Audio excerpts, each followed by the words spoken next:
Well, howdy, Joseph. Hi, hello, how are you? We heard the news, We're quite enthused. and the only thing to do What should we do? is strum this guitar And sing to the stars. and serenade you. Ooh. You survived, and that's true. I thought I'd send a little wish to you. That is some mighty fine fiddling. But hey, let's pick it up. All right. That's more like it. Yeehaw! Play it for Joseph. All right, now where were we? Okay, you're still standing, and that's pretty great. Joseph! You know what? You kicked his butt. It's time to celebrate. Joseph! Wurzel jingle jangle. It's time to do-si-do. So grab yourself a partner and let's see go. Cause it's a Jingle jangle here and a jingle jangle there. A jingle jangle inspiration everywhere. A jingle jangle here and a jingle jangle there. a jingle jangle inspiration everywhere. All right. Woo, yeah. That's how you celebrate.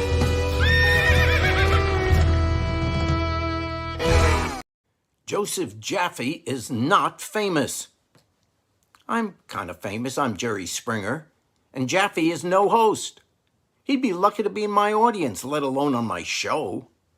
Well, maybe he's crazy enough to be on my show. I take that back. And that's not a good thing.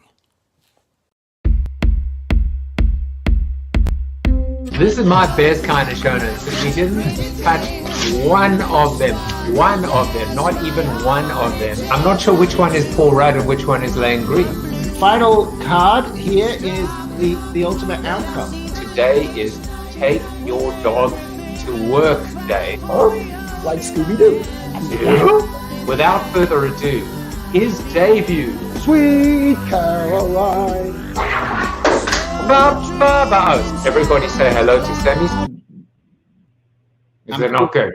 I'm just pausing so that you just are at the front of your screen. I'm so enormously flattered. Branding is not a bad blind date. I'm gonna have to take a picture of this. No, this is agape. This is love. I really enjoyed this. You did do your homework. You asked great questions. I'm flattered. Thank you. You just made my day. Look at you! You are insane! How did I do that? You're How did I do that? insane! You're insane. Why not? Let's bring in our Irish jig again. I just can't stop playing this music. It just makes me feel alive and alert and ready to go. Let's go, as we say in the Web3 space. Let's go. Let's FG. Let's FG go. Let's go. How are you today? Hello, Lubna. Welcome to the show. It is Tuesday, March 29th, and I loved that introduction. Bruce Turkel was there. More on him soon. And Saul Cold, that might have been the last time that I actually had show notes. That's why these are my show notes. Because if you're having a conversation with an interesting person, you don't need notes. You just need these. More these and less that in order to be able to have a real conversation. Well, this week, Gregarious Narain actually, I thought was going to be yesterday, but it turns out I scheduled him for today. So he's going to be on Monday. So he'll be next Monday. But Renee Bigelow, no relation. I have to ask her, are you a relation to Deuce Bigelow? I know you get that all the time. So you don't need to answer that. Lisa Carmen Wang, who is the CEO of the Bad Bitches Empire, on Wednesday. And finally, Simon Mainwaring. And then I'm off for a little bit, but I shall be back. Glenn is in the house with COVID again. Fourth day. Didn't have enough energy before now to watch your shows. I don't think you actually need energy to watch. Do you need energy to watch the shows? I thought I needed energy to be able to deliver the show, but I guess, the show takes energy out of you. Glenn, feel better, my friend. It looks like it is going round again. And you know what? I got nothing to say except on with the show and feel better. So no NFT Friday. There is no show on Friday. However, there's a lot of stuff that I'm still doing for you. Now, one of the things that I wanted to say is the Jaffe coin. The Jaffe coin is 10th right now. We are in the top 10, which is a little crazy, a little scary when I see like a footballer like Kayasuki, I should say, Honda, right above me, or, I see Beetlejuice from the Howard Stern show in the top 10. But I'm keeping my eye on the prize. The Jaffe coin is sitting at about $12 at the moment. And what I'm excited about sharing with you is that QR code. That QR code today, 0.25 over Jaffe. That's $3, but you're going to need to hold 25 Jaffe coin, which is about $300. So we're gamifying a little bit. We're basically saying, if you up your stake, I'll up my stake. You scratch my back, I'll scratch yours. But in all seriousness, this is all part of the magic of the hold economy. The fact that we can all benefit in this together, the fact that we can actually all grow together and reward or be rewarded together, it's a fascinating rethink of engagement, of how marketing actually can move from being a cost center or an expense to a revenue generator. It is, at the end of the day, the original vision behind my fourth book, which I wrote with Martin Albarda, who was my client at Coca-Cola and AB InBev. Zero paid media as the new marketing model. In a perfect world, the optimal media budget would be zero. So, because it is zero, you don't have to give me anything. I'm just going to give you stuff. I'm going to give you Jaffe coin. I'm going to give you, not today, but we'll be doing a drawing for a beautiful NFT from the newly minted Angel Alliance. Maddie Bergen, who was on the show on Friday, what an amazing person. She's 20 years old, and she is leading the way. There are people that are decades her senior and her superior that could learn a lot from this amazing entrepreneur. Also, Terera, all the way from Nigeria, she will be giving away this NFT, not two of them. You're not seeing double, but this one that just is doubled. And we'll be doing that drawing as well. If you want to know how to do it, all you got to do is subscribe to the show.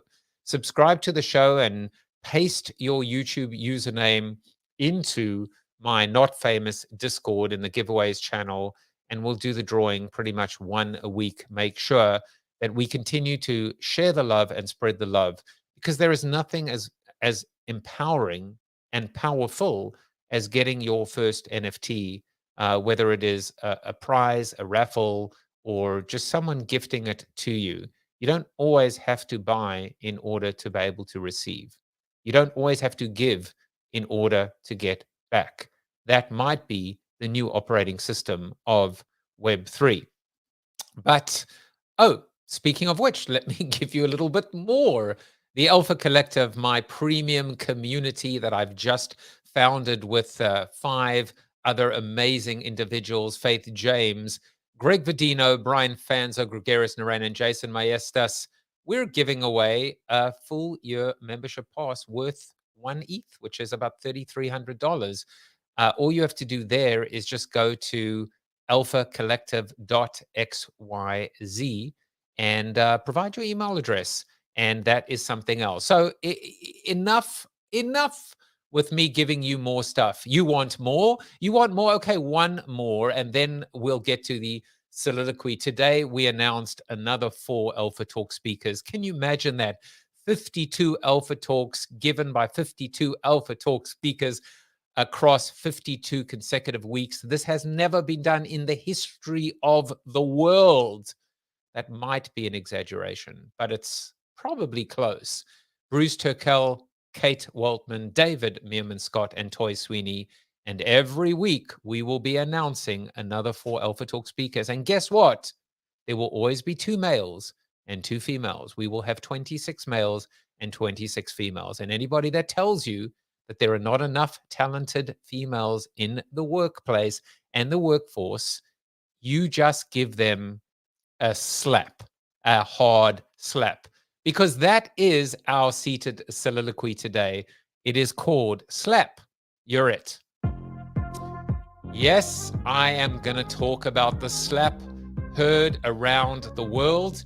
I'm going to talk about Will Smith slapping Chris Rock. Now, I teach strategic communications at NYU, as many of you know, and I walked into class yesterday. My poor students, they kind of freaked out because I walked in and I said, I hope you guys had a good weekend. I hope you're feeling refreshed, relaxed. I said, well, wake up. I said, because it is battle stations. We are in crisis, ladies and gentlemen. Our crisis communications department, we've been called into action, whether our client is Will Smith, Jada Pinkett Smith, Chris Rock, AMPUS, the organization behind the Oscars, ABC, or how about the movie studio behind the movie based on Richard Williams, the father of Venus and Serena Williams. We had an amazing conversation. We discussed and we debated every which way around the story, different angles. I have to tell you, I think the real story, what is the real story? I think, well, part of the real story are the ratings. The fact that Oscars were on a downward steep trajectory and now everyone is talking about the Oscars again. I did think that maybe one of the interesting angles was whether it was a stunt, whether it was premeditated. Clearly it wasn't. Look, it's no laughing matter and it's no joke. Violence in any way, shape, or form is just plain unacceptable. But what I don't appreciate is the spin. I don't appreciate the fact that art imitates life. I don't appreciate the fact that love makes you do crazy things. It's not going to make you rob a bank, is it? It's not going to make you leap off a cliff. I mean, in some cases, maybe, but for the most part, I don't advise that at all. I'm absolutely infuriated by what happened. I think Chris Rock, and I said to my students yesterday, I said, watch this space, see what happens. Does Chris Rock apologize to Jada Pinkett Smith? Does he fight back? Does he keep quiet? Well, he apparently issued a statement saying that he's disappointed that further action wasn't taken, that Will Smith was allowed to collect his Oscar, that he wasn't escorted out the building.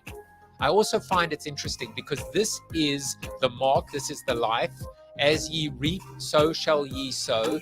This is fair game associated with being a celebrity. It is interesting to me. There is right now footage of Will Smith actually mocking someone with alopecia on a talk show when he was much younger, the Arsenio Hall show. And there are also TikToks out there where Jada Pinkett Smith says, you know what, to hell with the world, I love my head and I love my hair. And whether that is bravado or not, I can't answer or speak to. But in this day and age, where everything is public, where everything is preserved by Google, where Google never forgets, where the blockchain never forgets, we really, really need to be accountable based on everything we've done, or have a different standard that says things change, and we need to be held accountable to who we are today and to the man or the woman or the person we have become today. We have learned from our mistakes. Finally, and I know this is a longer soliloquy than normal. Another side story is the death of comedy, that we cannot say anything or think anything or in danger, in fear of upsetting someone or triggering someone or being cancelled. It is a dangerous, slippery slope. And I will never, ever condone violence. And I also will never, ever condone bullying. And I also will never, ever condone making fun of someone, especially when they have a condition. So we've learned a lot.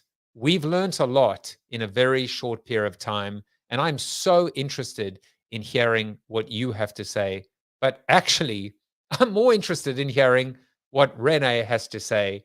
Let me tell you a little bit about her. By the way, shout out to my mother who's watching. Shout out to Pesach Latin who is watching. And Brian Piper says, so important to be able to learn from our mistakes. That to me is the story of of the United States, right? This is about second chances and about redemption. And Tom Morris also is here. He said, lurking in the shadows and listening keenly. So love to hear your comments. But now let me tell you a little bit about the very famous Renee Bigelow.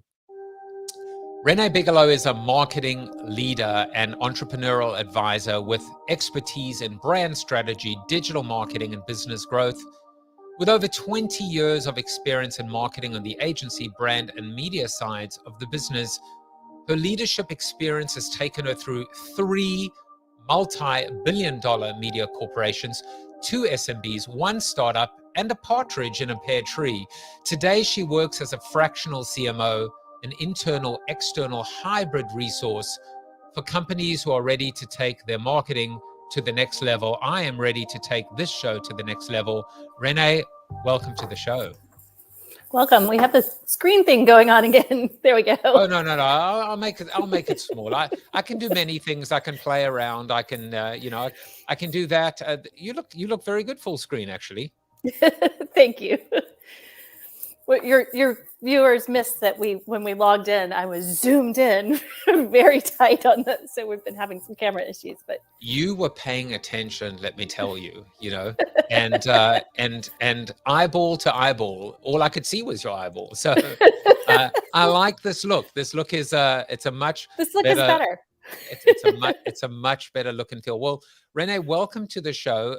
We met, I believe, in the club. As they would call it in Clubhouse. For me, Clubhouse has been this unbelievable source of meeting potential guests on the show where they basically get to audition for the show without even knowing it. Because I just get to hear how intelligent they are and go, yeah, let me invite them on the show.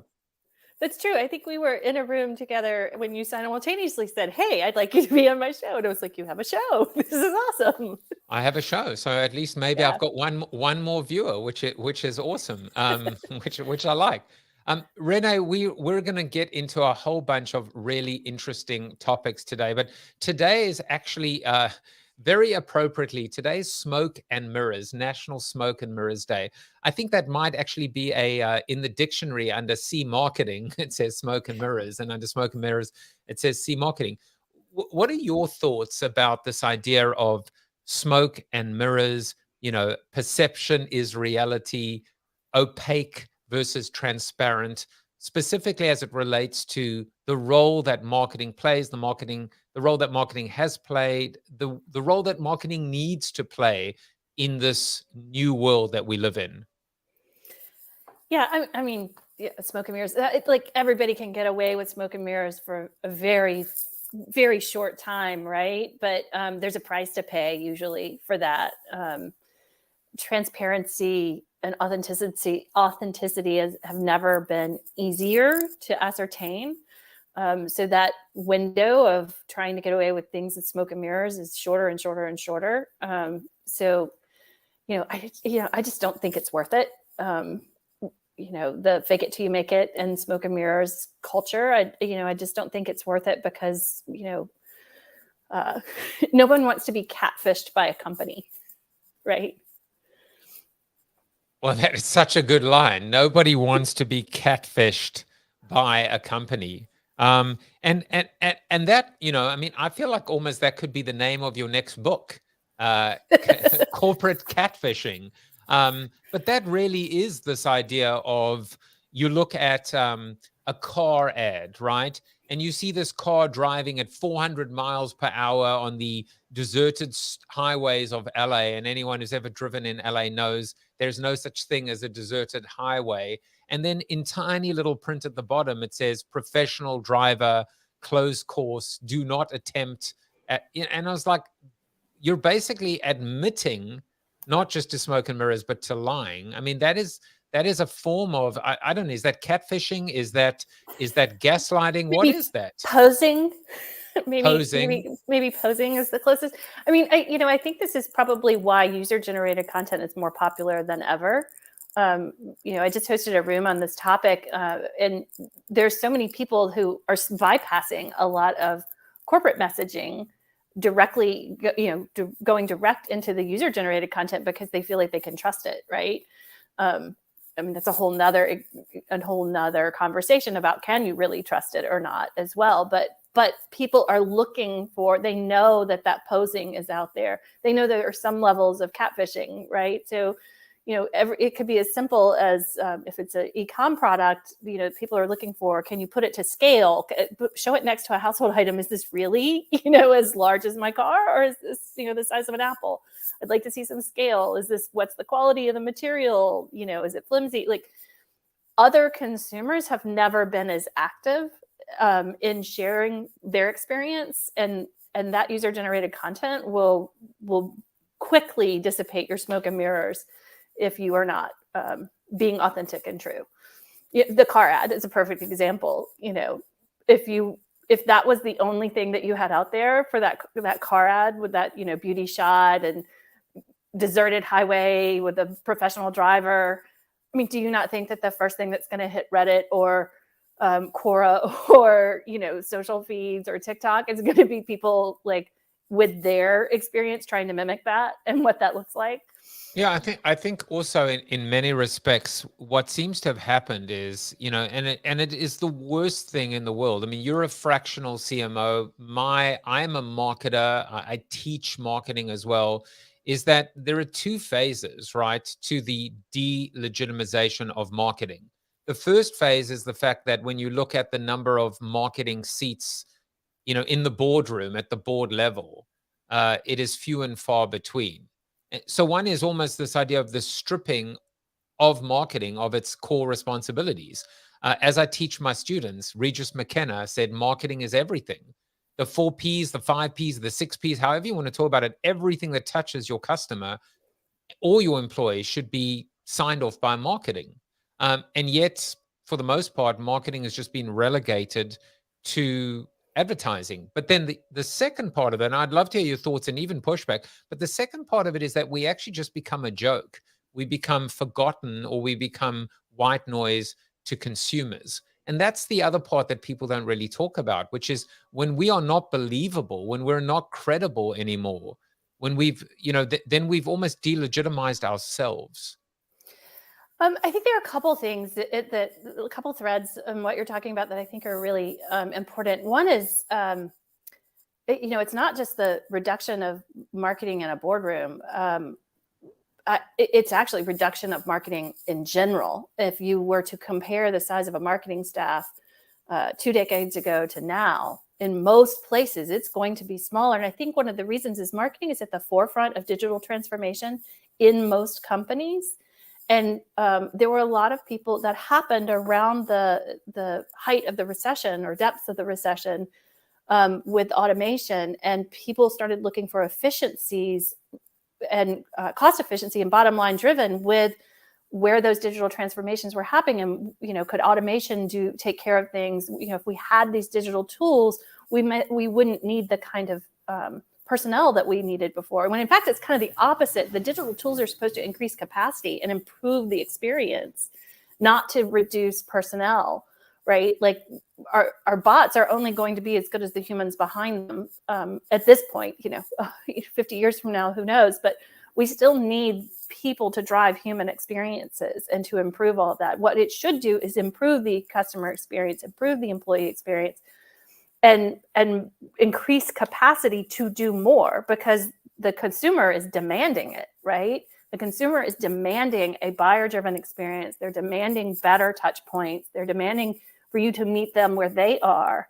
And that means you need more capacity, and that's what the tools do. So I think the reduction in personnel came at a time when the digital transformation made people think of cost efficiencies rather than improved capacities and improved experiences. And then I also think that because of that, because marketing has been relegated largely in many organizations to lead generation, that does present sort of a mismatch in an experience of what people are expecting when they interact with the brand. And they want it to be a little more about themselves and how they are interacting with the brand. And when we make it more about, a pitch and lead generation, then it's a turnoff, and that's not where they want to spend their time, and they're looking for a different way to spend their time. So I think those two things probably impact what you're talking about. Yes, I'm like preach, sister.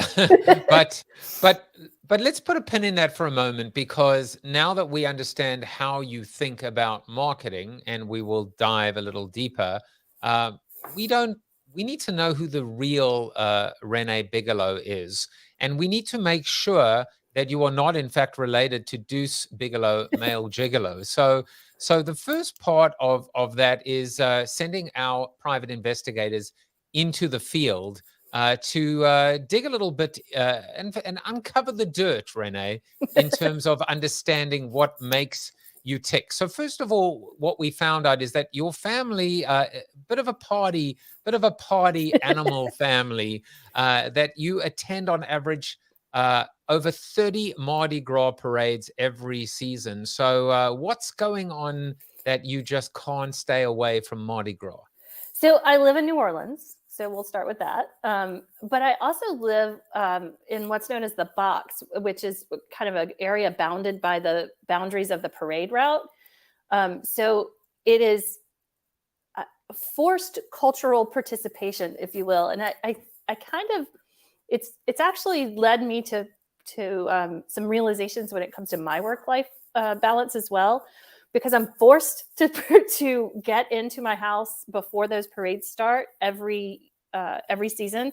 And they go over about a 10-day period in New Orleans, 2 full weekends and the week in between, and up to Fat Tuesday. So you have about 10 to 12 days where you can attend parades, and you have to, you can't get in and out of my neighborhood other than by foot during that time, because the parade kind of boxes us in. So you just have to party. So you join it or you hibernate, right? Or you go out of town. So those are your choices. And it is something that's a wonderful cultural, what people don't realize, Mardi Gras is actually on the parade route versus Bourbon Street. It is one, 6-mile long block party is what it is, with all of your neighbors, and you're out there all day. And in between parades, kids are throwing footballs and people are cooking on the out in the street. And it's just a really fun cultural citywide event. But you have to stop and enjoy it, because it is the only thing going on. It's kind of like, I guess, if you're in New York, if you were to be on the parade route for the Thanksgiving Day parade or the New York City Marathon, you really don't have much choice, right? It's making me think of what's Ferris Bueller's line, which is life comes at you fast, blink and you might miss it. Yeah. So in New Orleans, you have this, when you live in this neighborhood, you have this forced, you stop, you get out of the office on time if you were in the office, or you make sure you don't schedule meetings because it's too loud even to host Zoom meetings with marching bands going by and everything else. So you stop and you actually get out and participate and enjoy it. And several years ago, I realized, I guess around the time that I started taking my kids to parades, wait a minute, this is forced work-life balance. Maybe if I treat more things like this, I will remember to kind of keep that balance. Well, there are a lot of gems coming out, and Tom Morris says Renee throws out wisdom like Mardi Gras floats throw out beads. So we're not going to ask you about the beads that you've collected. In fact, we'll leave it there. But here is something else that's interesting about you as well, which is, I guess when things get tough, and we're not talking about marketing recessions or inflation, what we're talking about is even worse than pandemics. We're talking about what happens actually when the zombies finally, or the aliens come, because you're a little bit of a survivalist, and these were your words. I have a unique set of skills I've acquired around preparedness, which makes me think maybe now that you are the Liam Neeson, I guess I have a unique set of skills I've acquired around preparedness. So do I turn to you? Do I come to New Orleans when the zombies attack? I do have a running joke with friends, where's our Walking Dead escape? My husband actually is a curator of a museum that's in an old US Mint. And we talk about the fact that those are 2 feet, the walls are 2 feet thick, and it has its own jail cells because it was originally a US Mint several hundred years ago. So There is a running joke about that, but no, it really comes from having survived Hurricane Katrina in New Orleans, which also meant that a large portion of the city was without power, and the everyday modern civilization things that you take for granted for quite some time, and rebuilding and what it took. I mean, we couldn't get regular mail for months. We couldn't get packages. We couldn't get Wow. I had to drive, and driving out of the area because you had to drive through devastation was also kind of you had to take circuitous routes, and it was presented challenges to everyday life that you would not have, figured in any way or fashion, and you learned how to deal with it.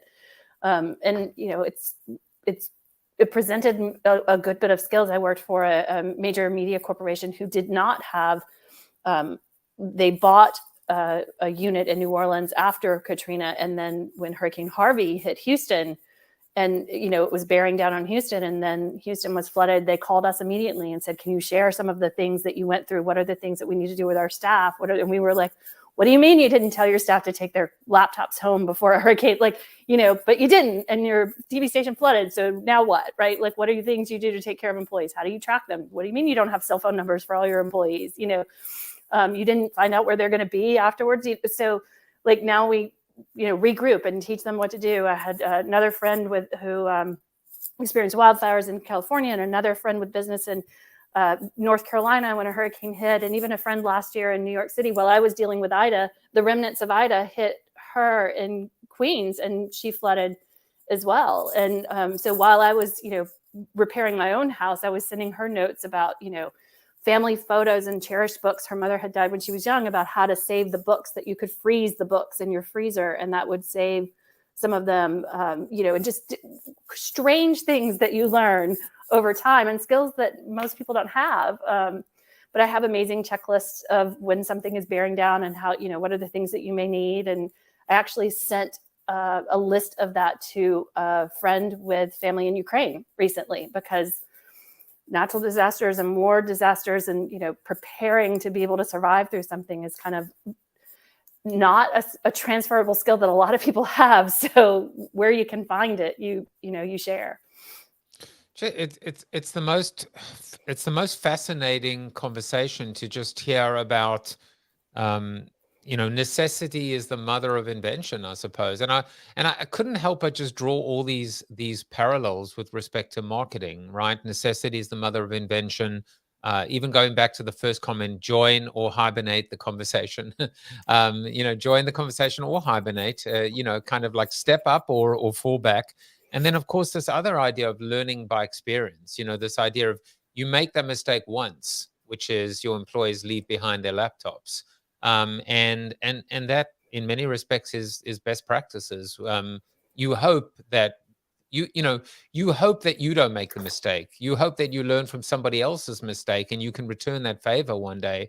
But that is just what life is. And in this volatile, I'm sure you've heard the phrase VUCA, right? Volatile, uncertain, complex, and ambiguous. The only constant is change. So thank you for sharing that, and making it through, more importantly. Otherwise, we wouldn't be here today with you. I have one more. We will stay on the ridiculous versus the sublime. But apparently, you did a deal with Robert Johnson in exchange for his musical talents. Tell us exactly. I apologize for even referring to you as the devil, but I just could not resist. I was devilish, impish myself. Tell us about this amazing story. Well, there is so the line is, I went down to the crossroads, got my rider by my side, right? I went down to Rosedale. So if you haven't heard these lyrics before, they are a song that Robert Johnson recorded, who was one of the originators of blues music. And the home of the blues is my hometown area, the Mississippi Delta, which is the original alluvial floodplain between Memphis and Jackson and Mississippi, where the original floodplain of the Mississippi River started forming before we put levees up. And so he and many other blues musicians were from there, and this was a song that was very famous, but Cream recorded it, and Eric Clapton performs it, so people are familiar with it from him, right? But the rider by my side is, meaning like your girlfriend or side piece or whatever you want to call it, right? So going down to Rosedale, got my writer by my side. And I'm from Rosedale, which is, when I try to explain to people where I'm from in Mississippi, that's pretty much the one reference that most of them have heard. I grew up right along the Mississippi River, and I still live in New Orleans right along the Mississippi River. But the crossroads he refers to in that song are in Rosedale, in my little 1 3-way stop town. So It's actually that's the crossroads. It's unbelievable. Well, lots of towns in that area like to claim that they are the crossroads, but Rosedale, puts a stake in the ground because we have a name in the lyrics. Well, so. it's like Springfield, right? I found out, as a South African when The Simpsons aired. I was still living in South Africa, and I thought there was just one Springfield, but turns out there are, I think there are about 132. There could be like 118 to 100. But it's somewhere in that, like 114 to 132. I'm sure someone will correct me that's how many Springfields there are. So you have to really kind of dig a little deeper to find out which Springfield, in fact, it is. But I'm going to give you the credit. And, if we had to sum it all up, Renee, this is the power of the narrative, right? This is the power of stories. That we are connected to people and we're connected to places, and we, context and emotion all comes in the form of ideas, sure, but really stories. And that's all we are. If we are effective marketers, we are compelling, authentic, persuasive storytellers. Yeah, that song's almost 100 years old, and I can tell you where I'm from, and it will relate for you based off the lyrics in that song from almost a century ago. Well, now I have to go and visit. How many traffic lights are there? No, there's a 3-way stop with a blinking light. That's it. So that's the one. That's the one. Wow. Okay. So, when I first moved to New Orleans, the apartment complex that I lived in had more people than my hometown. It's like 2,500 people. So. Okay, that's crazy in terms of an apartment complex having 2,500 people too, but it's funny, when my daughter and I were looking at schools, we drove. I had this complete romantic idea of like driving through the U.S. Not the Winnebago thing. This was just looking at colleges, and so we rented a car and we drove from Chicago to St. Louis. We went to look at Wash U. Which actually ended up going. And then we drove to Nashville to look at Vanderbilt. And first of all, she'd just gotten her license. And I figured my oldest child, I figured she would drive and I would drive, and it would be good experience for her. Had no idea, of course, you needed to be 21 to be able to rent a car. So it was all me, 2 4.5-hour drives. And I was like, we're going to pass the world's largest corn on the cob, the world's largest donut, the world's largest, I don't know, Winston Man. There was nothing but maize, corn, gas stations, period. Like there was nothing. There was the world's largest nothing. And it was the most boring drives ever. And that was the end of that. I'll fly next time. Thank you. So Emmanuel says Cannonball Run, Jaffe. Well, kind of. I think people date themselves although there was a remake, but it was never as fantastic as when you have Dom DeLuise and Roger Moore and Burt Reynolds and Farrah Fawcett. Remember how amazing that? Aren't all those movies sort of a reimagining of It's a Mad, Mad, Mad, Mad World? You tell me. I think so. If you enjoy that, maybe try that one. Okay, so we have book recommendations, we have movie recommendations, but now let's get back to the subject at hand, which is really there was something that you wrote that just absolutely enraptured me, captured my attention, and I was like, and I wrote it down as the rise of work experience. And I don't know if I interpreted it the way that I hope I did, because if we're talking about the same thing, and even if we're not, it would be an interesting two-part conversation. But what I actually saw you writing about was this idea that we talk about employee experience, or when we don't talk about it as much as we should. We certainly talk about customer experience as something that elevates beyond, right, customer service or customer satisfaction, which is typically about solving problems. Customer experience, surprise and delight, and elevating beyond transactions. And then you were talking about work experience in context of employees, and suddenly I thought to myself, wait a second, could work experience actually replace employee experience and customer experience, and actually refer to the entire process, the entire continuum, that work experience now involves employees and customers, and how employees interact with customers? So let's go back to the original thought, which is what do you call work experience, and then let's see how that's kind of differing, if at all, with my wild goose chase that I've snowballed. So I would say, I'll tell you where I think we'll end. I think we'll end with what you're talking about is probably the brand experience, right? Like, because that is the culmination of all of it. The customer experience, like we all know, the last decade was like all about the customer experience, right? Every company that was focused on moving from a seller-driven environment to a buyer-driven environment and improving all the steps of the customer experience to really make sure that their customers were delighted and having a great experience from start to finish, the evolution of the flywheel out of the funnel, all of these things that we've really, really driven over the last decade and obsessed about. And yet I think what has kind of languished on the side, because in the last decade, we've also been very bottom line focused coming out of the Great Recession, is a lot less effort and was put into what employees experience. And I think in the way that we're seeing tempers flare, you talked earlier about the big event of this week. We see this all over the world. It's not just celebrities at, a major function, but it's on airplanes and it's in restaurants and everywhere else. We're seeing all these tempers flare, and we're seeing that happen even more in the workplace. And I think there's sort of a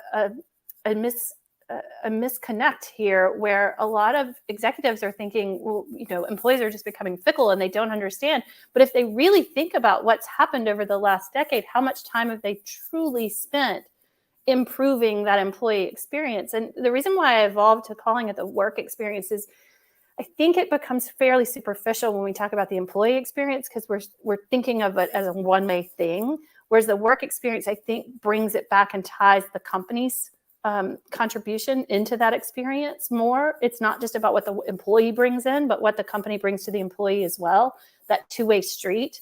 And that's where I think a lot of this got lost over the last decade, where we were focused on efficiencies and bottom line driven and short-term results and really obsessing about the customer. The employees kind of got left to the side, and there was a lot of superficial culture-driven things that as soon as employees felt empowered enough or frustrated with enough, they started stepping away. And I think that has led to the Great Resignation, as much as these other cultural changes that are happening with, their stress levels increasing, or the idea that they, now have power to work remote and maybe live in different places. I think a lot of that is a red herring to some of these underlying things that we really haven't approached. What is the work-life balance? What is the culture like there? What are you doing for employees that improves their lives as much as you're focused on improving your customer's life, right? And are you providing the same solutions for someone who comes to work for you, that their life is improved in the way that you're saying you do that for customers? So I think that's why I kind of evolved into calling it the work experience, because it's more than that one-way street. When we say the employee experience, I don't think we're giving the recognition for what the company has as a responsibility into the contribution for that. But what I think you're talking about is probably the overarching, and I would call that the brand experience, right? Like, once you've addressed a customer experience and you've worked on your work experience and the employees are having a better experience, the ultimate flywheel that you would want to be supporting is a brand experience, so that no matter who interacts with your brand, not just your company, but your entire brand, has a great experience, right? And if you're doing marketing from the inside out, John Spence, who's an author and an entrepreneurial advisor that I Follow had a line that said, your customer experience will never be better than your employee experience. And if you think about that, it's pretty true. I shared that line with Frances Fry, who's at Harvard, and she said, oh no, there are plenty of times when companies have benefited on the backs of their employees. The difference is that, it doesn't continue. Like, that only goes so far. So it's not that it can't be better, but over a long term, it really can't be better. That, you can't improve your customer experience on the backs of your employees long term and win. And the companies who do both, I think, will have the best brands, the built to lasts and the brands that win kind of thing. So I think what you're talking about is a brand experience, right? That's where everyone in the entire flywheel from the inside out has the same great experience with a brand.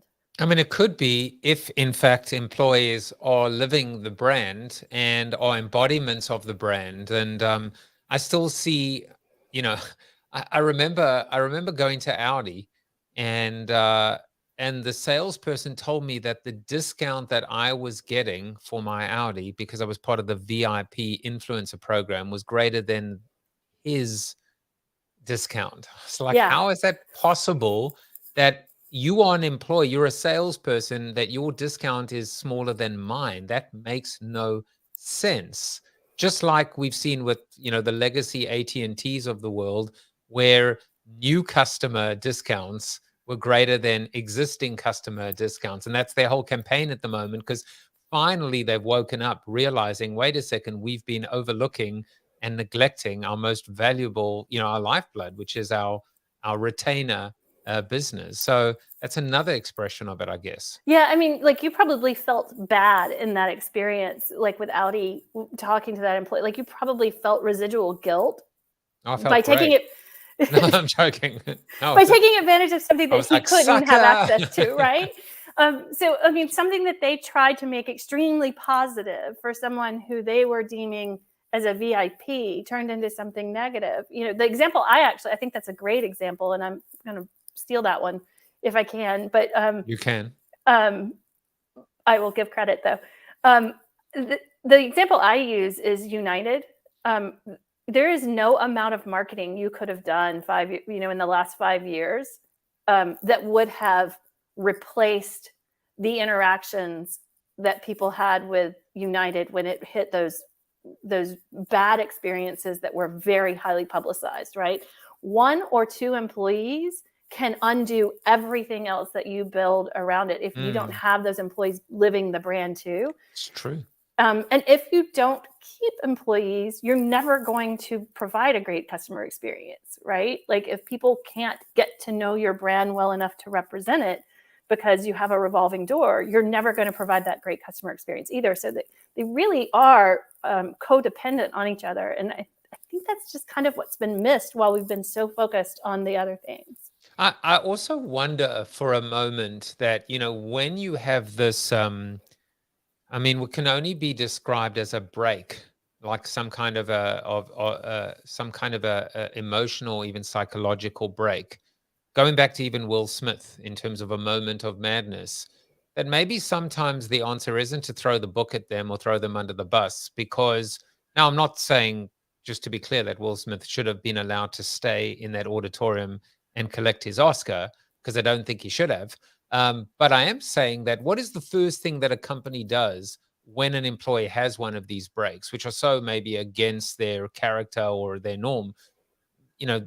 They let him go. They toss him to the curb instead of being able to say, to talk about things like mental health and mental illness and be able to help them or give them help and give them an opportunity to redeem themselves. It's just another thought. I want to say that, and I also want to say before I forget, which is, you made me think with respect to what happened to Will Smith, that this has been bubbling under and brewing, which is this violence, this anger that we're all we've been repressed. I think that's the right word. Everything has been, we've just had to we've been held down by a pandemic, and we're losing our shit basically. And we just saw that at a very highly publicized visible level. But you know what? He's no different, I suppose, than all of these people on these airlines that are just absolutely going bananas.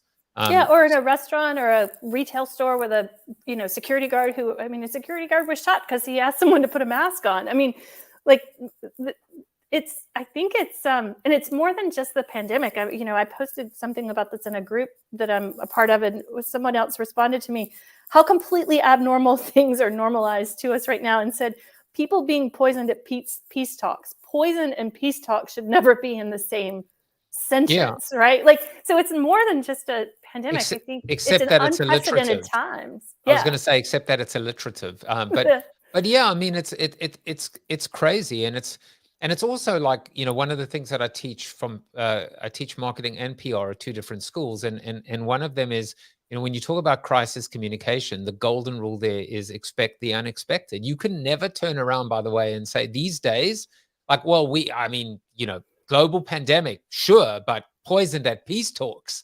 It's like, no, all you got to do is read James Rollins or Patterson or Clancy, or watch a James Bond movie, and realize, holy crap, all of this, like, we need to stop writing these movies because we're giving too many ideas to the dictators. But anyway, I digress. I have a quote for you, which I think wraps up. You gave me a fantastic quote. Well, I have a quote for you. And this is the quote that I found for you. To some, the pandemic exposed how much work had become like adult daycare. Everyone is expected to be in at a certain time, expected to stay till a certain time, and it's best to look busy in between. So maybe that's not about freaking out, but about the fact that it is forcing us to, as you say, forced work-life balance. It is forcing us to actually look and rethink. And this quote, by the way, I actually reached out to him and I was like, hey, come in and be on the show. Russ Hill, who wrote a book called The Great Resignation. So that was the quote I found for you. Yeah, that's a great one. I think the other piece to that too, is, and this is probably a conversation for you to have another time, but it's also like the unlimited PTO and the just get your work done and it's fine. I'm going to speak up for the marketers in the room and say the work is never done, right? So we can't just expect that somebody will just get the work done either, right? It's not about FaceTime, but the work is never done in marketing. There's always something else to improve. There's always something else to change. There's another piece of content to push out. There's a new campaign. So like setting up some sort of realistic expectations around both, I think is, there's a lot of talk about outcomes, right? Like, and the realistic side of that, I think, is part of that whole work experience. I'm just thinking to myself, I don't want to ever work for Renee because she's going to be a bit of a taskmaster to me. But it's true. The work is never done. And that actually works. It may seem incongruous, but it isn't, because this idea of being always on, right? Which is, customer service doesn't stop at 5 p.m. on a Friday. It's like the world, it's relation. Can you imagine, like I always say that equivalent, which imagine saying to your partner or your spouse, which is, I'm going to go dark on you for 3 months, or, because the campaign is over, it's like, you'll get another slap or worse. To be fair, though, I'm not the taskmaster as much as I'm standing up for the marketers who are told that the work is, wait, you can do that when the work is done, just right? Kidding. I'm just kidding. Just to be fair for the marketers out in the world.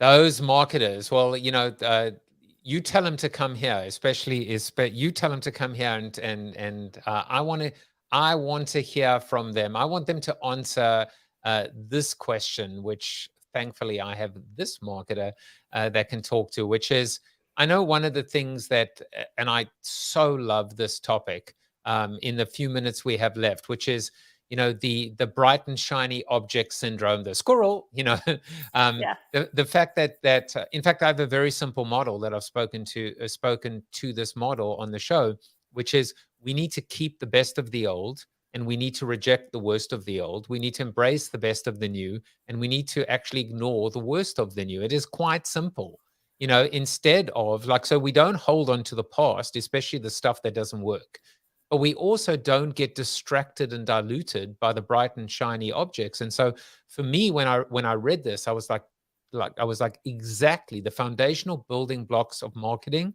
are the best of the old, and the hot new thing that doesn't solve a problem, that isn't strategic, that isn't, meeting a business and a marketing and a brand objective, is nothing more than just a red herring. Yeah, I mean, and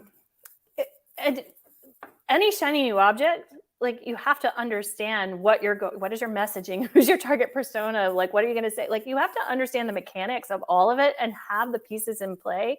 Like, you could go chase down a new channel, tons of people are just starting to look at TikTok, for instance. And okay, we need to be on TikTok. Okay, what do you plan to do, right? What's your strategy? How are you going to tie it back to what else you have? Clubhouse, LinkedIn's getting social audio, all these other, Amazon has come out with, there are lots of great shiny objects that you could go and do, but they all need to tie back to all of those basic foundational building blocks, because if you don't have that in place, you're just doing things, right? Like, you might have some wins, but you're not building a better experience and building a customer journey for your people. So, really thinking about how you can insert the new shiny object into the customer experience and see how your customers respond. And if they do, then build on that.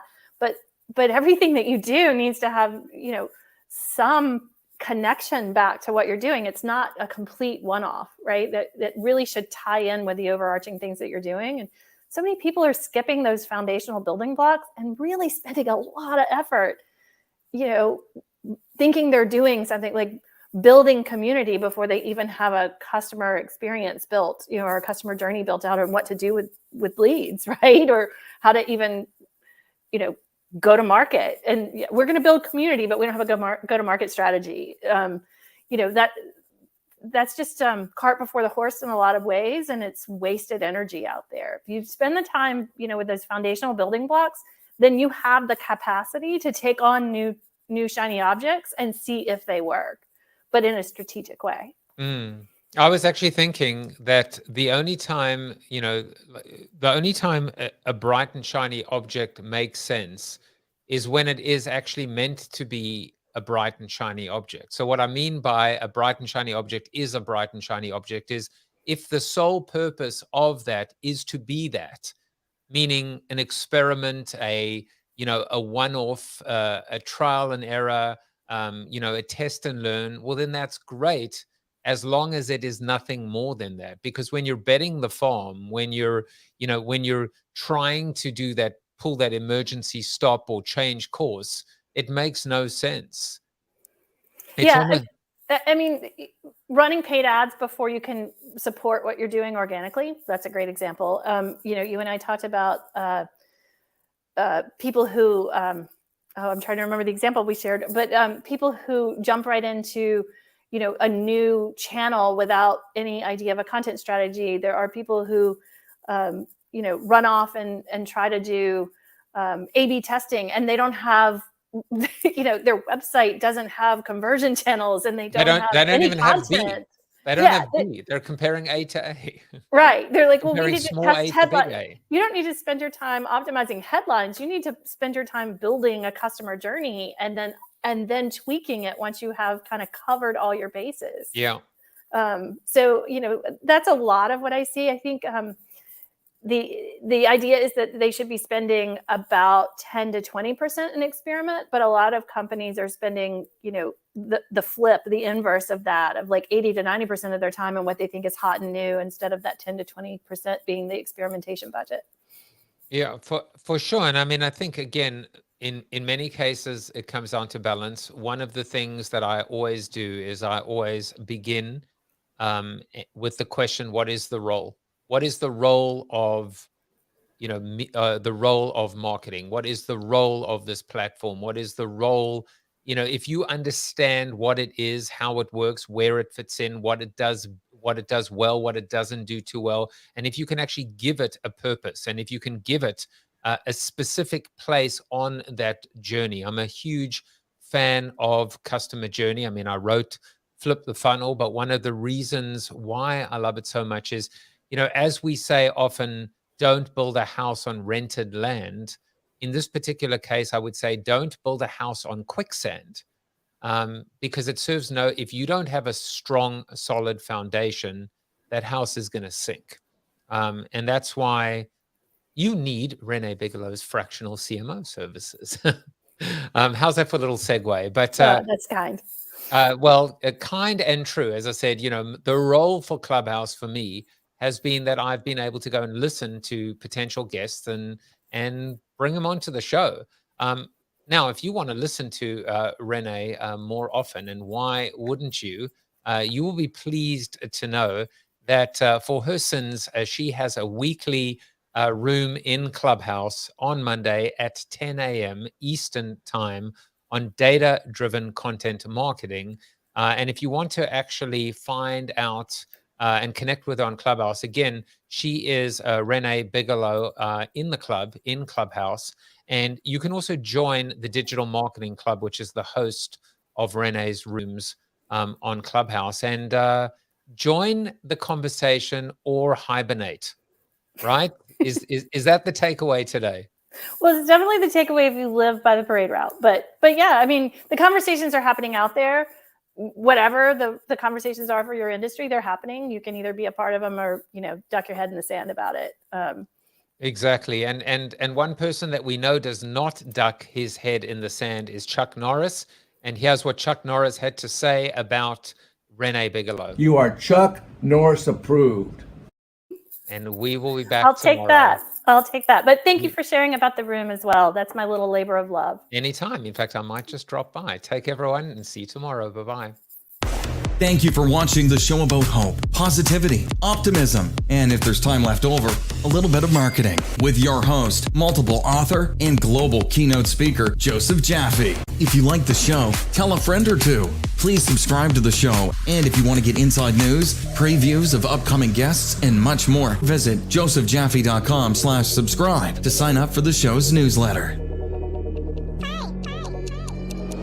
And despite the best ministrations of your wife, you still look ugly.